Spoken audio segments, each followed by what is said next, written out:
संसद भवन से। राजनाथ जी ने तो स्वाति मालीवाल जी को भी फोन किया, सोनिया जी को भी फोन गौरव, पहले ये बताइए, क्रॉस वोटिंग आपके हिसाब से क्या खबर आ रही है? आप तो देख रहे हैं वोटिंग, कोई क्रॉस वोटिंग होगी क्या?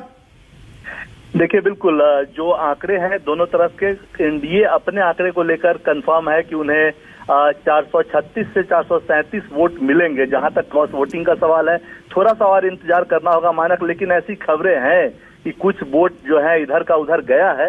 खासकर इंडिया अलायंस के बारे में कहा जा रहा है कि वहां के कुछ वोट एनडीए गठबंधन की तरफ गया है, एनडीए के उम्मीदवार के पास गया है। हालांकि अब से कुछ देर बाद 6 बजे के आसपास काउंटिंग शुरू होगी और 7:45 से 8 बजे के आसपास तक तमाम बातें क्लियर हो जाएंगी। अगर 437 वोट से एक वोट भी ज्यादा अगर एनडीए को आता है तो इसका मतलब है कि क्रॉस वोट हुआ है, और उसी तरह से 323-24 वोट से ज्यादा अगर इंडिया अलायंस की तरफ जाता है तो जाहिर सी बात है ऐसा लगेगा कि एनडीए का कुछ वोट जो है उधर चला गया। लेकिन संभावना कम दिख रही है एनडीए का वोट इधर उधर जाने की, क्योंकि 10 ग्रुप्स में एनडीए के सांसदों को बांटा गया था।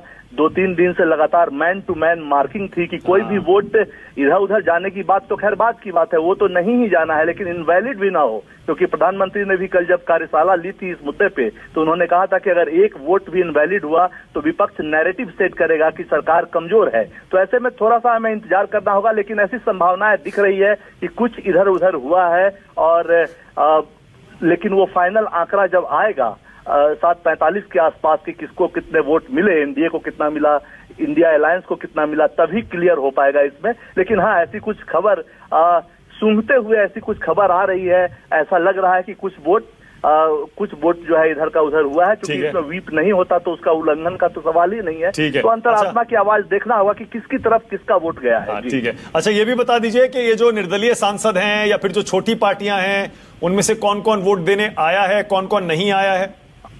देखिए, तमाम टोटल 781 का इलेक्टोरल कॉलेज था, जिसमें कि 14 वोटर्स यानी 14 सांसद पहले ही कह चुके थे कि वो वोट नहीं देंगे। जैसे कि बीजेडी, बीआरएस, इनके 7 और 4 सांसद थे, उनको वोट नहीं देना था। इसके अलावा शिरोमणि अकाली दल की एक सांसद जो है उन्होंने कहा था कि पंजाब में बाढ़ को देखते हुए हम वोट नहीं देंगे। इसके अलावा पंजाब से 2 और इंडिपेंडेंट एमपी हैं, उन्होंने भी अपना वोट नहीं देने का फैसला लिया। ऐसे में 781 का इलेक्टोरल कॉलेज घटकर 764 हो गया और ऐसी 767 हो गया, माफ कीजिएगा। और ऐसी स्थिति में 384 वोटों का आंकड़ा है। जिसको 384 वोट मिल जाएंगे वो उम्मीदवार विजयी घोषित हो जाएगा।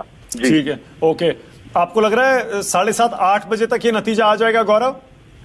जी हाँ, बिल्कुल 7:45 के आसपास का डेडलाइन जो पोल अधिकारी हैं उनकी तरफ से बताया गया है।